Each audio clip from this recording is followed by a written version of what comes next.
ഉണ്ണി ബാലകൃഷ്ണൻ ചൂണ്ടിക്കാണിച്ച ചില ഘടകങ്ങളുണ്ട്. എന്നാൽ പോലും ഇത് തിരിച്ചടി തന്നെയാണ്, ബംഗാളിൽ തിരിച്ചടിയാണ്. BJP-യെ സംബന്ധിച്ചായാലും ഇന്ത്യ മുന്നണിയെ സംബന്ധിച്ചാലും 42 എന്ന അക്കം ഈ മറ്റ് UP, മഹാരാഷ്ട്ര കഴിഞ്ഞ ഏറ്റവും അധികം ലോക്സഭാ സീറ്റുകളുള്ള ഒരു സംസ്ഥാനമാണല്ലോ. അപ്പോൾ അവിടെ ഒരു സഖ്യ സാധ്യതകൾ അവസാന നിമിഷം വരെ ശ്രമിച്ചിട്ടും അത് പരാജയപ്പെട്ടു പോയി എന്നുള്ളത് ഇന്ത്യ മുന്നണിയെ സംബന്ധിച്ചൊരു തിരിച്ചടി തന്നെയാണ്. ഇപ്പോൾ കഴിഞ്ഞ ലോക്സഭാ തെരഞ്ഞെടുപ്പിൽ 18 സീറ്റ് BJP നേടി എന്നുള്ളിടത്ത് ഇവിടെ വിഘടിച്ചു പോകുന്നു എന്നുള്ളൊരു പ്രധാനപ്പെട്ട സാഹചര്യം നിൽക്കുകയാണ്. നേരത്തെ അധീർ രഞ്ജൻ ചൗധരി പറഞ്ഞ ഒരു വിഷയമുണ്ട്, വിശ്വസിക്കാൻ കഴിയാത്ത നേതാവ് എന്ന്. സഖ്യവുമായി ബന്ധപ്പെട്ട് കാര്യങ്ങളിൽ പറയുമ്പോൾ മമതാ ബാനർജി അങ്ങനെ വിശ്വസിക്കാൻ കഴിയാത്ത സഖ്യകക്ഷിയാണ്, നേതാവാണ് എന്നുള്ള കാര്യത്തിൽ സംശയമില്ല. നേരത്തെ BJP-ക്കൊപ്പം വാജ്പേയി സർക്കാരിൽ മന്ത്രിയായിരുന്നു, പിന്നീട് UP-യുടെ ഒപ്പം എത്തി. പക്ഷേ അപ്പോൾ അവർ പോരാളിയാണെങ്കിലും ഒരു ദേശീയ സാഹചര്യം കണക്കിലെടുത്തുകൊണ്ട് ജനാധിപത്യപരമായിട്ടാണോ അവർ ഇടപെടൽ നടത്തുന്നത്, നിലപാടെടുക്കുന്നത് എന്നുള്ളൊരു സംശയകരമായ കാര്യമാണ്. ഇപ്പോൾ ഇവർ സ്ഥാനാർത്ഥികളെ നിർത്തുമ്പോൾ തന്നെ, ഇപ്പോൾ 42 സ്ഥാനാർത്ഥികളെ പ്രഖ്യാപിക്കുമ്പോൾ തന്നെ ആർക്കെതിരെയാണ് നിർത്തുന്നത് എന്നൊരു പ്രധാനപ്പെട്ട ചോദ്യം ഉയരുന്നുണ്ട്. BJP-ക്കെതിരെയാണോ? പ്രധാന എതിരാളി ആരാണ്? കോൺഗ്രസ് ആണോ പ്രധാനപ്പെട്ട എതിരാളി എന്നൊരു സംശയം ഉയരുന്നുണ്ട്. ഇപ്പോൾ അധീർ രഞ്ജൻ ചൗധരിക്കെതിരെ യൂസഫ് പഠാനെയാണ്. അധീർ രഞ്ജൻ ചൗധരി 5 തവണ വിജയിച്ച സ്ഥലമാണ് അവിടെ ബഹാരംപൂർ. അവിടെ ഇപ്പോൾ യൂസഫ് പഠാനെ നിർത്തിയിരിക്കുന്നു. അവിടെ ഇത്തവണ അധീർ രഞ്ജൻ ചൗധരിയാണോ മത്സരിക്കുക എന്ന് പ്രഖ്യാപിച്ചിട്ടില്ല. എങ്കിൽ പോലും അദ്ദേഹത്തിനെതിരെ ശക്തനായ പുറത്തുനിന്ന് കൊണ്ടുവന്ന ഒരു പ്രധാനപ്പെട്ട സെലിബ്രിറ്റി എന്ന നിലയ്ക്ക് യൂസഫ് പഠാനെ നിർത്തുന്നു. അപ്പോൾ BJP-യേക്കാൾ വലിയ എതിരാളിയായി ആരെ കാണുന്നു തൃണമൂൽ കോൺഗ്രസ് എന്നുള്ള പ്രധാനപ്പെട്ട വിഷയം അവിടെ നിൽക്കുന്നു. അതിൽ തന്നെ അധീർ രഞ്ജൻ ചൗധരി പലപ്പോഴും ഇപ്പോൾ ദേശീയ കോൺഗ്രസ് നേതൃത്വം പലതവണ സഖ്യസാധ്യകൾ ആരായുമ്പോഴും പ്രാദേശിക നേതൃത്വമാണ് അതിനെതിരെ നിന്നിരുന്നത്. തൃണമൂലിനെതിരെ അതിശക്തമായ നിലപാടെടുത്തത്, ഈ സഖ്യസാധ്യകളൊക്കെ അടയുന്ന രീതിയിൽ തന്നെ ഇടപെടൽ നടത്തിയത് കോൺഗ്രസ് കൂടിയാണ്. അതിൽ അധീർ രഞ്ജൻ ചൗധരിക്ക് പ്രധാന പങ്കുണ്ട്. അപ്പോൾ അദ്ദേഹത്തിനെതിരെ ശക്തനായ എതിരാളി എന്ന രൂപത്തിൽ നിർത്തുന്നു.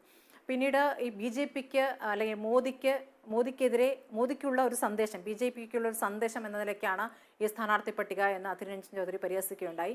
അതിലപ്പുറം ഭയക്കുന്നുണ്ട്, BJP-യെ ഭയക്കുന്നുണ്ട്, ഭയന്നുകൊണ്ടുള്ള ഒരു പട്ടികയാണ് എന്നും പറയുന്നുണ്ട് കോൺഗ്രസ്.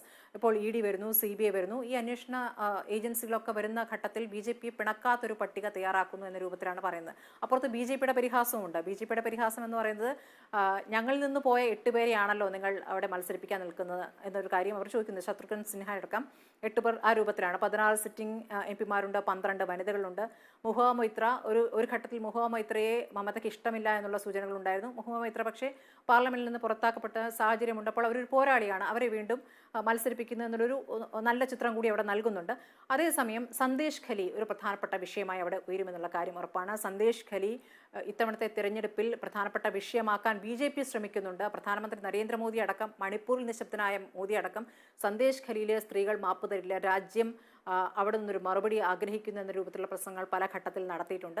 ഇപ്പോൾ സന്ദേശ് ഖലിയിൽ ഇപ്പോൾ ഈ ഷാജഹാൻ ഷേഖ് എന്ന തൃണമൂൽ MP-ക്ക് നേതാവിനെതിരെ നടപടിയെടുത്തത് 55 ദിവസങ്ങൾക്ക് ശേഷമാണ്. അവിടെ ഗ്രാമീണ സ്ത്രീകളെ ഊഴമിട്ട് ആക്രമിക്കുന്നു, പീഡിപ്പിക്കുന്നു എന്നുള്ള ആരോപണം അദ്ദേഹത്തിനെതിരെയുണ്ട്. അതോടൊപ്പം തന്നെ ഭൂമി തട്ടിയെടുക്കൽ വിവാദമുണ്ട്.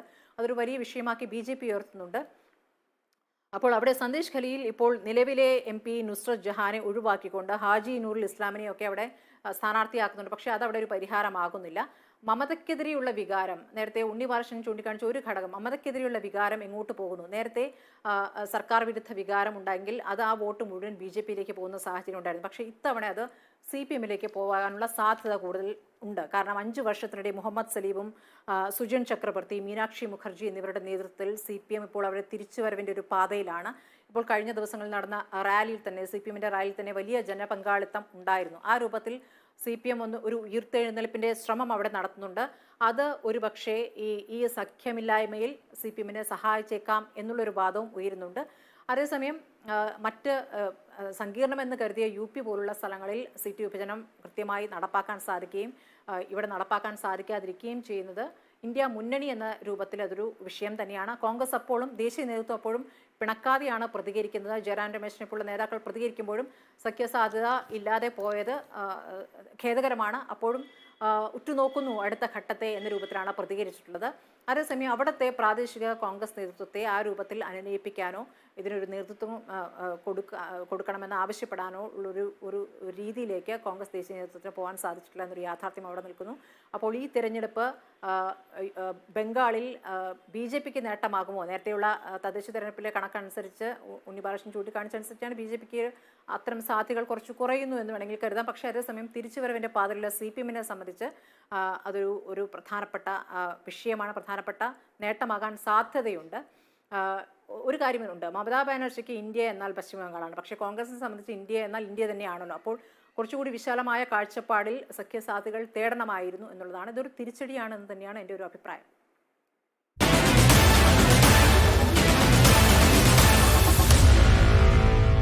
Meet the editors.